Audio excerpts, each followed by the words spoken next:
hello. It's nice to see you again. Likewise. I think a lot has happened in the last few months since we've seen each other. I want to talk first, I want to ask you first about fear itself. Um, and you said that in politics, your party was becoming the party of fear. So let's talk about that. What is it that you fear, if anything? Well, I mean, in that context, somebody asked me when I was at a demonstration, in Germany, and at the beginning of the pandemic, in August of 2020, and there were 1 million people there from all the countries of Germany, and it was like a kind of a Woodstock crowd. It was a very, very diverse crowd, and I was in the crowd shaking hands with thousands of people, and I was not at that time wearing a mask, and almost nobody was. And an NBC film crew, were completely masked, approached me at that time, and they said, you're not wearing a mask, aren't you scared of COVID? And I said to them, well, there's things I'm a lot more frightened of than COVID. And they said, like what? And I said, like my children growing up in an America where there's no constitutional rights. And it's been recognized forever that fear is a governing tool. And particularly for totalitarian elements, it's always been the most attractive. Fear, hatred, all of these, kind of dark features of human nature can be used, prejudice, tribalism. But fear is the most potent one. And that's why in 1932, when he was inaugurated, Franklin Roosevelt said the only thing that we have to fear is fear itself. And the reason he said that was because at that moment in history, the global depression, this was long before World War II, the global depression was crumbling financial systems and societies across the world. And in Europe, there were fascist regimes that were using fear to abolish constitutional and civil rights. So you had in Spain and Germany and Italy, you had the rise of corporatism and fascism, and in Eastern Europe, you had left-wing totalitarian regimes also using fear. And in our country, people completely at that point lost faith in our economic system. They were putting their money in their mattresses.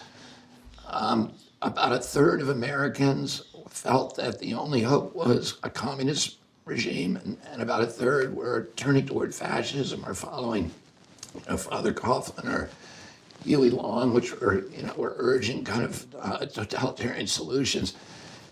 And Franklin Roosevelt said to people, that is the biggest fear, is fear itself, because that will allow it. We will get through this. We will get through it if we be still. But if we allow ourselves to be manipulated by fear, we will lose everything that we value. Well, one of the things you've written is that fear has been stoked to provoke mass compliance. So is fear itself the biggest issue facing America right now? I don't know if it's the biggest issue, but it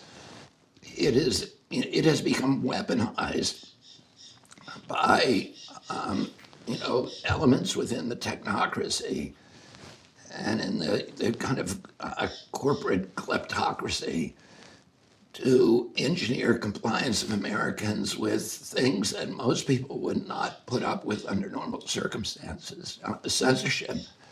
We all know that it's wrong, that there's never been a time in history when the good guys have been the ones who are censoring people. And so Americans know, innately that that the government is not supposed to censor us. And yet we put up with it. We said, okay, those guys are scaring us and we need to shut them up. And, the Constitution doesn't have a pandemic exception. The First Amendment doesn't have a pandemic exception. And, the Constitution was written for hard times. And by the way, the founding fathers, the framers of the Constitution, knew all about epidemics. There were 2 epidemics during the Revolutionary War. There was a malaria epidemic that decimated the armies of Virginia. It was a smallpox epidemic that brought to a halt the armies of New England at the very time when we had taken Montreal. So Benedict Arnold's army had captured Montreal. But because they were undermanned because of the smallpox epidemic, they had to withdraw. Otherwise, today, Canada would be part of the United States. And everybody knew that. The framers of the Constitution knew, what had happened, that these illnesses had really injured the American war effort. And then between the end of the Revolution and the ratification of the Bill of Rights, which is about a 9-year period, there were epidemics in every city in our country that killed tens of thousands of people. There were smallpox epidemics, cholera epidemics in Philadelphia, Boston, New York, and cholera epidemics that took tens of thousands of lives. Everybody knew about it, and yet they did not put an epidemic exception in the United States Constitution or any other exception. And, we've been through much worse calamities than COVID-19. During the Civil War, we lost 659,000 troops in action or from disease, but troops on both sides. That's the equivalent of about 7,200,000 today. So much bigger, much larger death count than in COVID. But also our country was being torn apart. We almost lost the United States of America. And yet, when President Lincoln tried to suspend habeas corpus, the constitutional right, the court said you can't do that. And he was doing it for good reason. There were people in the cities who were Confederate sympathizers who were saying and doing bad things and inciting riots that threatened our country, that posed an existential threat to America. And Lincoln was trying to address that issue by by silencing those people with habeas corpus, by locking them up. And the court said, you can't do it. It doesn't matter what the calamity is. The Constitution has to survive through every calamity. So, but if you manipulate people's fear, Americans know these things, but if you manipulate them with fear, people will retreat and will choose a high percentage of people will choose security over, constitutional rights. My experience is that most people are very afraid. That's what people talk to me about. And they sort of look to some things that we've done with bewilderment and wonder. So what made you the way that you are, such that you're not looking at it the same way that so many other people in your position would? Did something happen to you? Was it a accumulation of your life experiences? Was there an event that brought you to the place that you are, where you're not approaching these things from a position of fear? I don't know what it is. I just, I have I think a lot, it's just probably the accumulation of my experience, which dictates that worldview, starting from when I was a little kid, where my father told me, a couple of weeks before he died, when I talked to him, he was talking about government officials, and he said to me, people in authority lie, and he said it, with kind of a sadness in his voice, but my understanding of just living in a democracy is that our job is to maintain a posture of skepticism towards any kind of large aggregations of power. So government officials, corporate officials, we should be skeptical of those things. And then with me, I've spent 40 years suing big polluters, but about 20% of those lawsuits were actually against the government agencies that have become captured by the industry that they're supposed to regulate. So instead of functioning as to protect the public trust and the public welfare, they function as essentially as sock puppets for the industry that they're supposed to regulate. And I found that out the hard way through through suing them and through encountering. Has it made you cynical? Has it lost hope? I would not call myself a cynical person. I'm skeptical. I'm not going to take anything on faith. I'm always going to question things and say, is that really true? If you tell me something, I'm going to say, I want evidence-based. I want evidence-based medicine, and I just want evidence-based world. I don't. Well, your father said, he said, the people in authority lie. Has Yeah. it gotten worse? Or has it always been this I bad? don't think probably human nature has gotten worse, but I think the institutions of our democracy have declined, have eroded. And that includes not only the institutions of government, the regulatory agencies, and the White House and Congress, but also the press, which is a critical institution. And when did that start happening, or was it linear? Was there an event? I think, what I really saw, the decline in the public agencies like the environmental agencies and the public health agencies really began around 1980. And if you remember, Earth Day happened in 1970.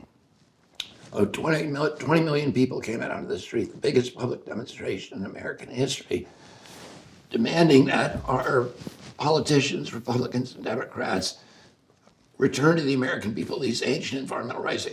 Before Earth Day, the year before Earth Day, the peregrine falcon went extinct in the east. The Adams peregrine, the most spectacular predatory bird, Lake Erie was declared dead.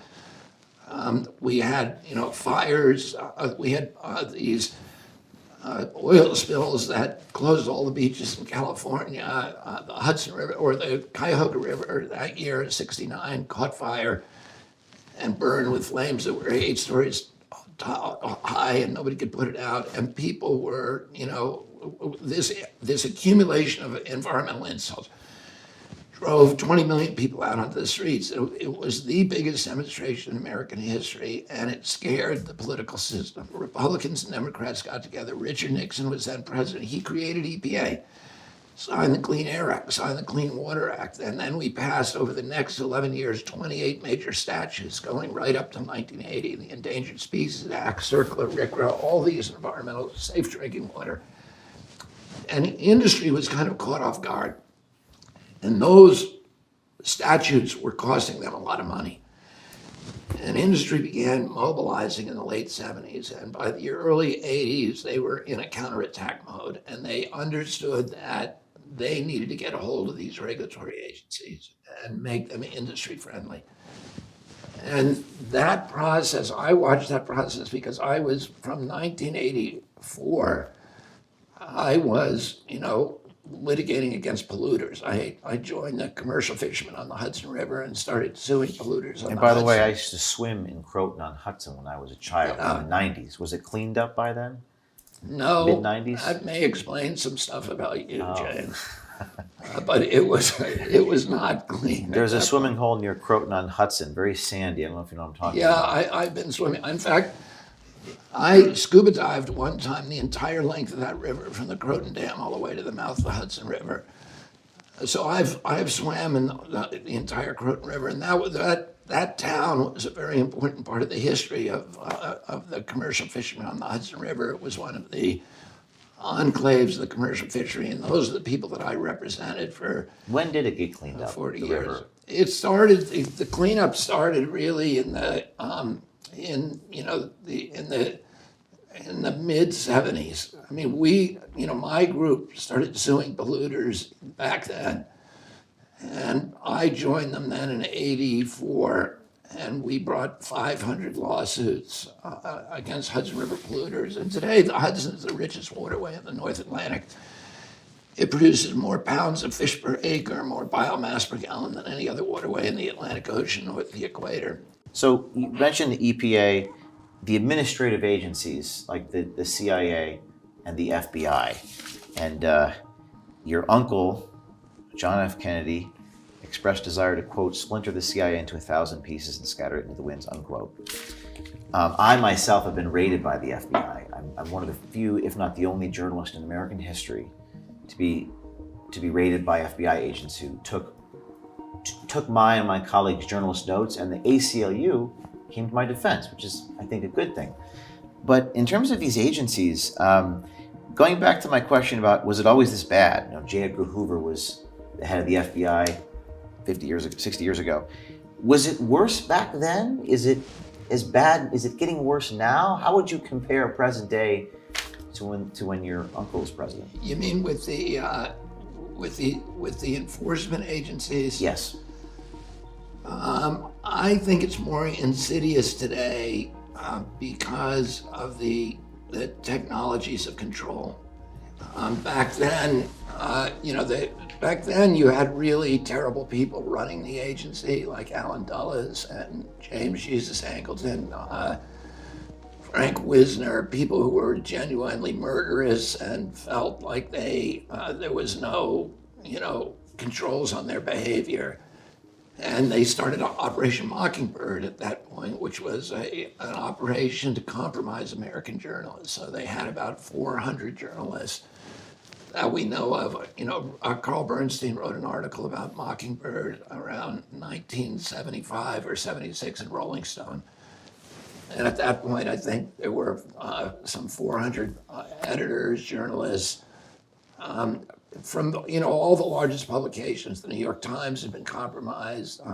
The Washington Post was basically. What do you mean by compromised for people who? Well, they were functioning. The high-level people at those journals were working for the agency or had signed secrecy agreements with those agencies, with the CIA. And at CBS, ABC, NBC, high-level journalists. So today, today that's going on. After 75, when it all came out, during the Church Committee hearings, the CIA promised that it would no longer compromise American journalists. It continued the program to compromise journalists all over the world. And today, the CIA is the biggest funder of journalism in the world. And how about present day? They fund it through USAID.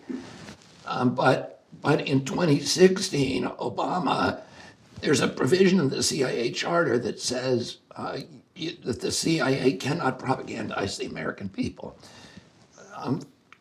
President Obama adopted and I think it was through an executive order in 2016, that essentially reopened the door for Operation Mockingbird so that the CIA began once again to propagandize American people. How are they doing that presently? Well, I mean, we know that they did it.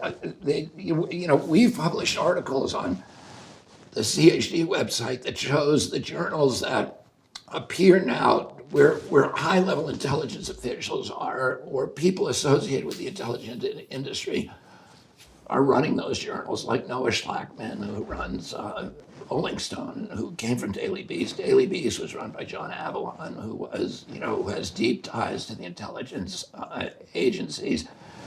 But even journals like Smithsonian and National Geographic, Nature, the Washington Post, the New York Times appear to be compromised by the CIA. We know from the Twitter files at both the FBI and CIA were operating portals within the Twitter and Facebook that allowed them to manipulate information and to deplatform people and to silence certain people that they didn't like in the social media. So, but the answer to the big answer to your question is the problem is today that is frightening is that with AI, with artificial intelligence, and with all of these surveillance, like facial recognition systems, the satellite systems that are now, I think we're going to have 415,000 low-altitude satellites, where they can look at every square inch of the Earth at 24 hours a day. They have technology now that can look through walls, and just surveillance technology. We're all under surveillance. Your GPS, your cell phone is spying on you. We're carrying around these devices that are all spying on us, or all have the capacity to spy on us, and of course they are. To what end? What? To what end? Well, I mean, the thing that's financing most of this is our commercial and mercantile interests. Oh, you start talking. I mean, I'm sure you've had this experience where you say, I need a better mattress. I can't sleep at night. And then 20 minutes later, you get this, a bunch of mattress ads on your cell phone. Well, they're listening to you. And that's kind of innocuous and actually convenient that they're listening to you and then putting up, solutions so the to your regulatory problem. capture. But the government also is listening to you. And if you're doing something that, if you are doing something that involves dissent or disobedience to government mandates, it's quite possible that there's some government agency that's keeping track of that. Have you And that's experienced scary. any retaliation in the since the pandemic? Have you seen any overt forms of retaliation against you by the intelligence community, to your Well, knowledge? we don't know. I mean, we don't know because there's always kind of irregularities on your cell phone. We get, we come under attack by bots almost daily at the Children's Health Defense, but you don't know who's orchestrating it. It's all kind of obscure and invisible. But here's what we do know is that the British intelligence agency, MI5, said publicly that they are treating people who are vaccine dissidents as terrorists. So they're going to MI5 made an announcement that they were going to release their cyber warfare techniques that were designed for controlling terrorism on people who were what they called anti-vax in foreign countries. Now, the CIA technically is not supposed to be spying on Americans in America. But the way that they get around that is they use the Five Eyes, which are the intelligence agencies from our top allied countries, to do the spying, and then they share the information with the CIA. So that's one way they can do it. The commercial capture to help you sell a mattress is one thing. Gathering all this information, is it just for information for its own sake? Who are these people beholden to? What is their ultimate MO? Well, the thing they may not have any. They may just, there may be no sinister motive at this moment in history. The problem is that once you put that power, once you give that power to a government, it will, and this is a solid rule, any power that the government has, it will also ultimately abuse to the maximum extent possible. And it will never give back voluntarily. And, the last rule is that nobody ever complied their way out of totalitarianism. So we're all going along with it. And we don't know. And if Edward Snowden had not come out, we would not know that any of this was going on, that our telephone calls are all being monitored, that our text messages and emails are all being monitored and stored in these big data centers in Utah, and that there's nothing that you do that is private anymore. And until that moment, Americans assumed that the government was not spying on them. So now the question is, they may not be doing anything bad with it now, but if at any moment that could change. Well, there's probably more Ed Snowdens out there. I think that you also said that 90% of the people in these agencies are likely good people. I've said something similar. Probably most of the people are good people, but they're stuck in the system. You also said that in the 3 years since the pandemic, you write in the book that I reread this past week about Anthony Fauci, you said that Americans have had this naive idealism that makes them reluctant to believe that their government's COVID policies were grotesquely ill-conceived. I feel like people are waking up. That's from my position. Do you think people are becoming less naive since the pandemic, that they're being shaken awake? I think there's more skepticism particularly about the medical agencies, the public health agencies. That CDC lost a lot of credibility. Which is good because CDC doesn't deserve the credibility at this point. People should be skeptical, and we need to be skeptical to protect ourselves and our children.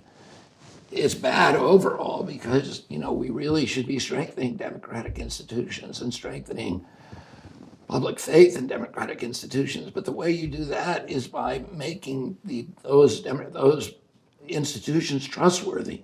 not by lying to people. So, and until that happens, it's good for people to exercise skepticism and mistrust. But when I reread the Fauci book, I couldn't understand how a man like that was so effective. It doesn't strike me as a particularly charismatic guy. Maybe he's charismatic behind it. But where does he get the source of so much power and Fauci Listen, resiliently going through all those things? there's so many famous scientists at CDC, like William Thompson, at NIH, like Bernice Eddy, one of the most famous scientists, female scientists in American history, who discovered that there was a carcinogenic virus in the polio vaccines, a virus called SV40, simian virus 40. That was given to 100 million American kids of our generation, my generation, which now has 10 times the soft cancer rate of the previous generation. So we were given and she exposed it. And she was punished by that and essentially forced out of the agency. It's really a national scandal what happened to her. John Anthony Morris, the same thing with him. He revealed problems with the flu vaccine and he was driven out of the agency. There are, and they, the locks are changed on their doors. They're forced out of their laboratories. Their telephones are taken away. This is what happens to people who interfere with the mercantile ambitions of the agencies of the corporations and industries that those corporations regulate.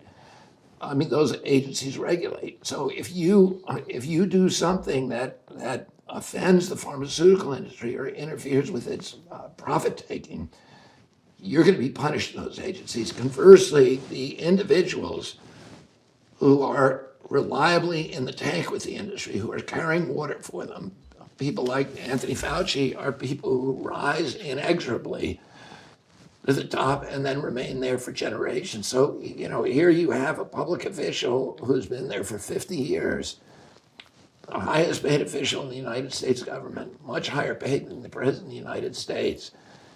And he's there for one reason, because he knows how to serve agency ambition. He's taken that agency that was the gold standard for scientific research and essentially abandoned the mission of trying to figure out why are Americans so sick, and adopted instead a new mission, which is to develop, to be an incubator for pharmaceutical drugs for the agency. And when it develops those drugs at NIH and then farms them out to a pharma company, it gets to collect royalties. So NIH is collecting billions of dollars on the Moderna vaccine, which they developed. And people who work for Tony Fauci, 4 to 6 individuals who work for him, have march-in rights for those patents so that they will collect now $150,000 a year for life. And their children and heirs will collect that money as long as that vaccine is being sold. Oh, you have an agency where that has these commercial, benefits that have overwhelmed their regulatory functions. And if you're going to get $150,000 a year for life, and you're the regulator, do you think you're really going to be regulating, or are you going to be promoting? They are promoters of pharmaceutical drugs. They're not regulators anymore. We saw that with a story we did on a guy named Christopher Cole, who was an FDA official, who said precisely that. And the media is supposed to be skeptical. I don't remember as a child, I grew up in the 90s, I don't remember if I saw it on television, but maybe you could tell me when it started with networks go to commercial break and it says, brought to you by Pfizer. Has that been happening for decades? Well, a big change happened, James, in 1997, when FDA changed its policy and allowed direct-to-consumer advertising by pharmaceutical companies on TV. That was not allowed before. There are only 2 countries in the world that allowed direct-to-consumer advertising on TV by pharmaceutical companies. That's New Zealand and the United States, and it's one of the reasons we take 3 to 4 times the pharmaceutical drugs as any other nation. Americans on average are taking 4 pharmaceutical drugs, and Europeans are taking 1 or none. And we are the sickest population in the world. We have the highest chronic disease rate. We spend more on healthcare. We've spent $4.3 What trillion changed in on healthcare. 97? 97, what was the reason? 97. Well, 97. FDA had been captured by the agency, by the industry, and so and it changed the rule. And now, I had this experience with Roger Ailes one time, who was the founder of Fox News. And I knew Roger. When I was 19 years old, I had this odd relationship with him, where I spent 3 months in a tent with him in Africa. And he had just come off the Nixon campaign and the Merv Griffin show. He was a producer at that time. It was before he started Fox News. And we spent the summer together shooting this movie over there, or the TV show over there. And we became friends. And he was he was a very brilliant guy. He was very witty and funny. And he was a very loyal friend. So when he started Fox News, and I started seeing him as a kind of Darth Vader, that he was, that he was just destroying so much of the things that I cared about and about American culture. And I felt antithetical to all the things that he believed in, but we maintained a friendship. And he would put me on. I was the only environmentalist who was going on Fox News regularly. So he would make Sean Hannity put me on, and Neil Cavuto and Bill O'Reilly, and I was on Fox News all the time talking to their audience about environmental issues. And I went in 2014. Roger had a family member who had been vaccine injured, and and at that point I was working on a documentary. We co-produced a documentary about the links between vaccination and neurological injuries. And he watched it along with several other executives there. And I said, "Can you help me? Can I go on the air and promote this?" And he brought me into his office and he said, "I can't do this for you." And he said, "This is like a red line for us." And he said, on average, 75% of the advertising revenues and the nightly news come from pharmaceutical companies. He said, on average, there's 22 advertising slots on the nightly news, and 17 of those are pharmaceutical companies. And he said, if one of my hosts, like Cavuto or Sean, allowed you on to talk about this issue, I would have to fire them. And if I didn't, I would get a call from Rupert Murdoch within 10 minutes. So that kind of opened my eyes about, the impossibility. Then I had many, many other experiences like that, where TV hosts would do. Jake Tapper I did in 2005 a Rolling Stone piece on mercury and vaccines, and Jake Tapper worked with me for 3 weeks shooting an exclusive documentary on this secret meeting that between CDC and all the pharmaceutical agency, or the pharmaceutical producers and WHO, where they had done their own studies that showed that vaccines were causing the autism epidemic, and they had a meeting to try to hide it from the American people. It was called the Simpsonwood Conference, and I did an article, a prize-winning article in Rolling Stone. Jake Tapper did an accompanying documentary to, not a documentary, but a segment, a long segment to document, that I gave him an exclusive. The night before it ran, it was scheduled to run, which was the day the Rolling Stone article came out. He called me and he was completely discombobulated. And he said, meaning the corporate offices, just killed that story. They said, we can't run it. And he said, it's the first time corporate's ever interfered with my journalism, and I'm outraged. And then the next day I called him and he wouldn't answer the phone. And then they aired instead a segment that said that vaccines are safe. It was just a propaganda segment. So I saw this again and again, how the industry, by not only uses the news shows as a platform to promote its products, but it was now dictating content to those newsrooms. And one of the things is, James, is the evening news is the ideal audience for pharmaceutical products because, as you know, kids don't watch TV anymore. They don't watch the evening news. The people who are watching those news shows are people who are my age. And these are the people who are taking all the pharmaceutical drugs. They're sort of, they're senior citizens who are all hooked on pharmaceutical drugs. So that is where all the pharma ads are going. And so, that's why you see at the end of every news, brought to you by Pfizer, brought to you by Merck. And, what I've said is Anderson Cooper is getting $13 million a year salary. But if you actually look at the revenues, probably 70 or 80% of that is coming from Pfizer. And so who is he really working for? Is he working for the public interest? I don't think so. And it's not that Pfizer is, writing his scripts and dictating stuff, but he knows where the boundaries are, what he can and cannot say. And if he does say the wrong thing, then there is a conversation that's going to take place, like there was with Jake Tapper. Well, what media outlets do you admire journalistically?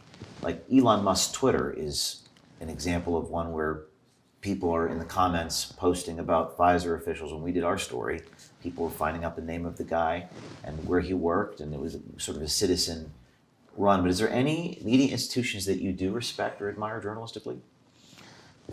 Well, I would say the ones now that are, free of pharmaceutical, there's very few. And Which are they?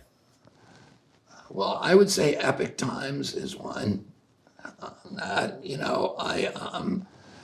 and by the way, I'm skeptical about any news source, so I double check everything. Where do you get your news? I get it from a lot of different sources, and I'm on a lot of different listservs, and I read the scientific journals, and I read critical assessments of those journals, and so I'm on my cell phone for a couple of hours a day. So you have to read between the lines. Yeah, I read between the lines, but I'm used to that because my job is about reading science critically. I sue people. I sue all my lawsuits. Almost without exception, involve scientific controversies. So when I sue Monsanto, there's a bunch of peer-reviewed publications that say that glyphosate, which is in the Roundup, causes kidney cancer and non-Hodgkin's lymphoma. And then there are some studies on the other side that say, oh, we didn't find it. And when we went to court against Monsanto, I tried 3 cases against them.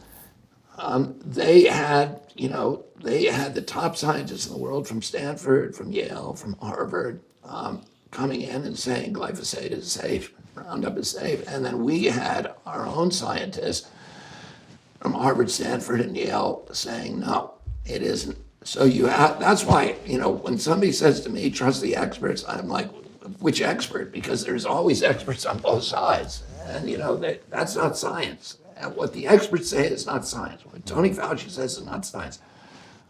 The CDC says is not science. Science is what you read in PubMed, in peer-reviewed publications, and even that you have to read critically because those guys, a lot of them are on the take too. Debbie Bernal was one of 2 Pfizer officials that came to me, and she went public in March with me on a stage. And she communicated to me just how scared she was. There were vans outside of her home. She was terrified. Are you, going back to the fear issue, do you ever get scared that these government agencies, these pharmaceutical companies are going to try to physically harm you or the people that you care about? I don't get scared about it, and I don't worry about it, but I know I'm aware of it. I'm aware of that danger. But I'm not gonna worry about that stuff. And I feel like, this is my country, and I have a kind of a duty to fight that kind of stuff. There was a generation in this country in 1776 that put their lives on the line. A lot of them died and put their fortunes on the line and their property and their reputations, their livelihood, in order to give us the constitutional rights that we now take for granted.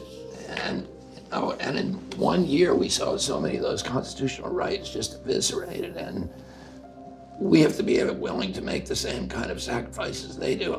There's a lot worse things to me than dying, and one of those is having my kids grow up in America where they do not have the constitutional rights that I grew up with. A lot of people expressed to me that we're past the point of no return, that there's sort of hopelessness, and we're so divided in this country. You talked about this in your speech. You're announcing the president. How do you stop that division? I mean, I think that the way that you bring people together is by telling the truth to people and just being frank. And, my father succeeded in doing that, by being just brutally honest with people and telling people things they didn't want to know. My father, when he ran for president, had almost no chance of winning. He was going against an elected president of his own party. He had all of the institutions of the Democratic Party against him. He had the labor unions against him. He had the big city mayors, all of who had been with him 4 years earlier in 1960 when he ran his brother's campaign. He had the liberal media against him, including the New York Times, the Village Voice. He had the liberal Democratic clubs. He had Hollywood was against him because they were all with McCarthy. And even the New Deal people who he had brought into office were now all working for LBJ. And nobody wanted him to run for president, but he did. So he ran for moral reasons because he could not support the war. And so he could not support LBJ. But it allowed him to tell the truth. It freed the hopelessness of his campaign, freed him, liberated him to tell the truth. And he kept telling people things they didn't want to hear. And then, the last day of his life, he won the South Dakota primary and the California primary, the most rural state in our country and the most urban state. And the people who lined the railroad tracks, when we took his body from New York to Washington, D.C., there was 2 million people on those tracks, and they were every color. It was a cross section of America. It was white, black. It was Catholics, priests, and rabbis, and nuns, and and military people and hippies. And so he was really able to unite the country by doing this experiment of just telling the truth to people. And I think, we need to do that, and we need to look for the values that we have in common rather than the issues that are driving us apart.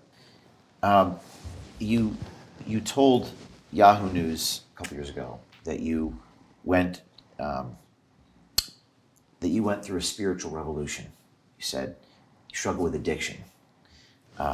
Tell me what that revolution was. What do you mean when you say spiritual revolution? Well, I don't know if it was a revolution, that I call it a revolution. I had, like many people, a spiritual realignment. And that's really part of recovering from addiction. I mean, the whole 12-step program is based upon a sort of a structure for inducing a spiritual awakening or a spiritual realignment.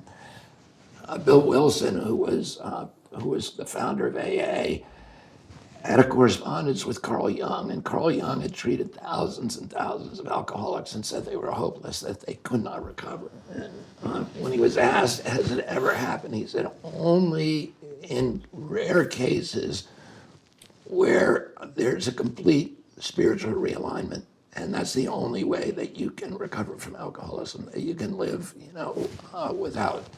that you can live a sober life. And so Bill Wilson, through a lot of, through many kind of paths, discovered a method for inducing spiritual awakenings, and through going through the 12 steps, and then also by helping other alcoholics, which is part of that. How old were you when you? I got sober when I was 28. 28. Mm-hmm. Do you think you can actually pull this off? Do you think you can win? Are you an optimist? I do believe I can win, and our polling, our internal polling shows, is very, very What is it right optimistic. now, as of this week? Well, our internal polling shows me beating Trump 8 points. Oh, I think because of my ability to attract independents and many Republicans, that I actually have probably a better chance of winning the election than any other Democratic candidate.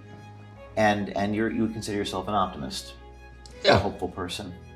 And, Yeah, and- I mean, I don't know if I consider myself an optimist, but I try not to go into too much optimism or pessimism. And the way that I live my life is to not have expectations about the future. And I learned that, as an environmentalist, because when you're an environmentalist, if every victory that you have is temporary and every defeat you have is permanent, and you end up seeing a lot of stuff lost, which I did. You see places that were sacred and beautiful being destroyed.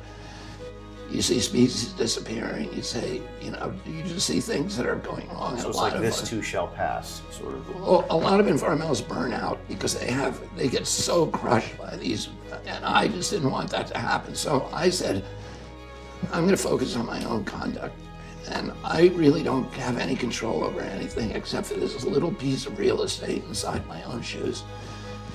And God's in charge of the results, but I have to do my part, which is to get up every morning and say, reporting for duty, sir, and then going out to the front lines and fighting the battle.